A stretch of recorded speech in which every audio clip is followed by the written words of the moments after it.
I was just digging through my collection, trying to find some books for a video that I'm going to do later on, uh, and I ran across a lot of these Wizard one half Wizard Zero copies that I've picked up during the years or months or whatever.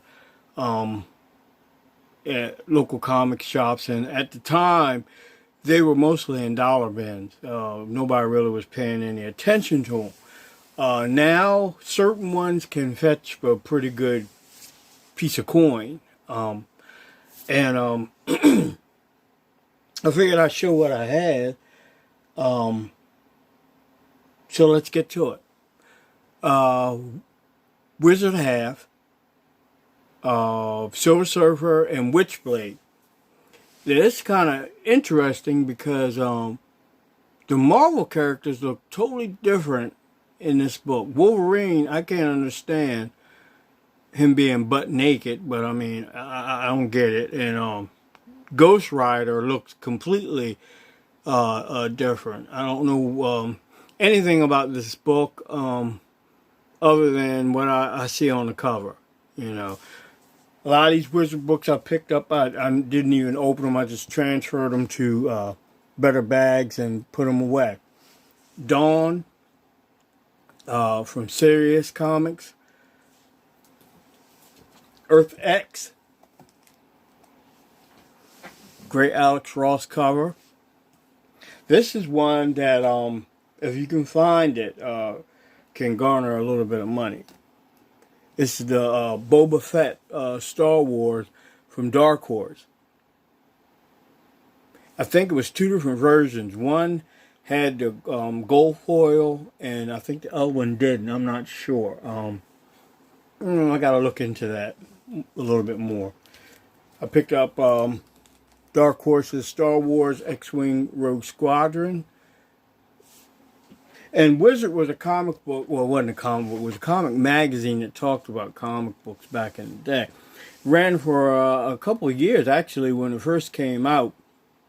It was one of the most popular things going because they had some really good interviews with comic creators and artists. It had a lot of detail on the current value of comics. And it was really, really informative at the time. This was way before YouTube and everything else was coming about. But with the burgeoning internet thing, and you could do things online more, Wizard kind of fell off, and eventually they, closed the doors. But they had quite a bit of good stuff. It was a good magazine, and every so often you either had a chance to send off for a Wizard specialty comic, or inside the magazine it came wrapped with the Wizard. That's why you found a lot of these in the dollar bins, because they really were like giveaways for the most part for some. And other ones, like I said, you had to mail away for them. But X-Wing Squadron, Rogue Squadron, I got two of those. Battle of the Planets, Top Cow, I got two of those. And like I said at the time, they were in dollar bins, even the 50-cent bins, they were there. You can still find them, but it's kind of hard pressed right now because, like I said, a lot of people now are aware of these, and they are scooping them up. And they're pretty hard to find in a sense, too, because they just aren't that many around. I mean, like it used to be. Sin City,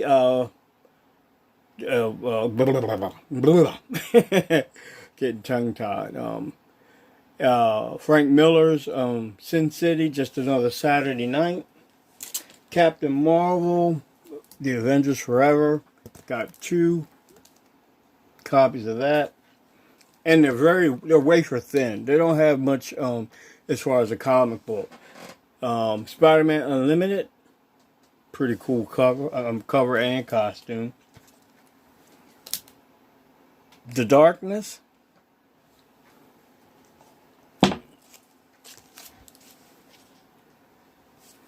Spider-Girl. One half. With Wild Child. I don't know who. I know that's one of the Fantastic Four. I don't know. He's related to the Fantastic Four. I don't know who he is, though. There's a Blade. Beautiful Bart Sears cover. Deadpool. This one at one time was pretty valuable. Paradise X. The Great Heroes Reborn. Cool. That's actually a pretty good cover by Liefeld. Rip Claw.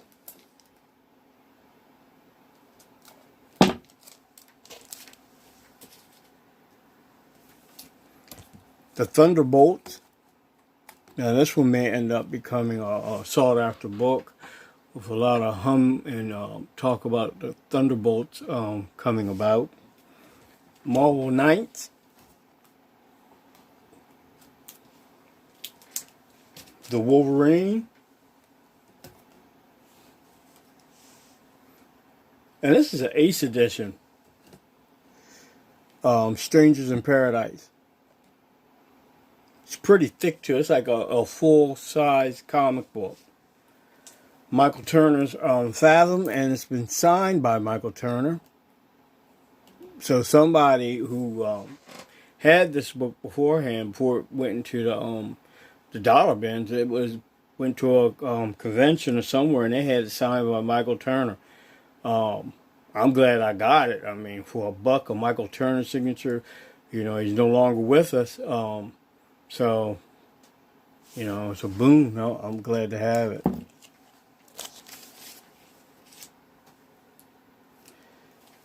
Spider-Man.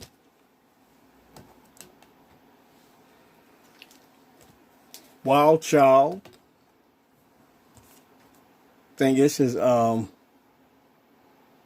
it's not, but it's a good cover of paying homage to Hulk 181. And there's another one. Cliffhanger. This one has a little value to it too because of the Campbell Danger Girl in it and the Battle Chasers Madeira character on the cover.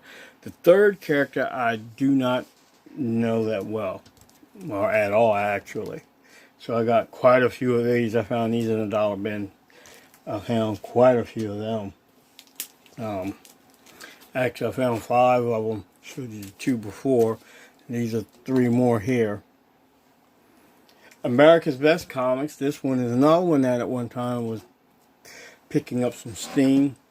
I had the first appearance of Promethea in it, who has now moved over to DC Comics, and I think a year or so ago was featured in JLA. Witchblade, another Ace Edition comic. Michael Turner cover. Witchblade Tomb Raider. Special edition. The Silver Surfer. A Wizard Zero Batman Dark Victory. Tim Sale cover. And art, I think, on the inside. Tomb Raider again. Another one. Andy Park cover. Violent Messiahs. A Wizard Special Edition. X-51, or as I always called him, the Machine Man. And the final one that I wanted to show was Ash, which was done and created by and drawn by and written by, I think, Joe Quesada. It might have been written by Palametti. I know those two were like thick as thieves back in that day. And they did quite a lot from Marvel, especially the Marvel Knights brand. And Joe Quesada had a unique art style. His art style and McFarlane's kind of are cohesive to me. They got that cartoony but yet realistic type feel to it. But that's it. That's all my wizards that I have that I know of. Could be some more floating around here somewhere. But like as always, all guys, thank you for watching. For those who subscribe and those who just stop by. Appreciate you all. Y'all be well, take care, and I'll see you in the next vid.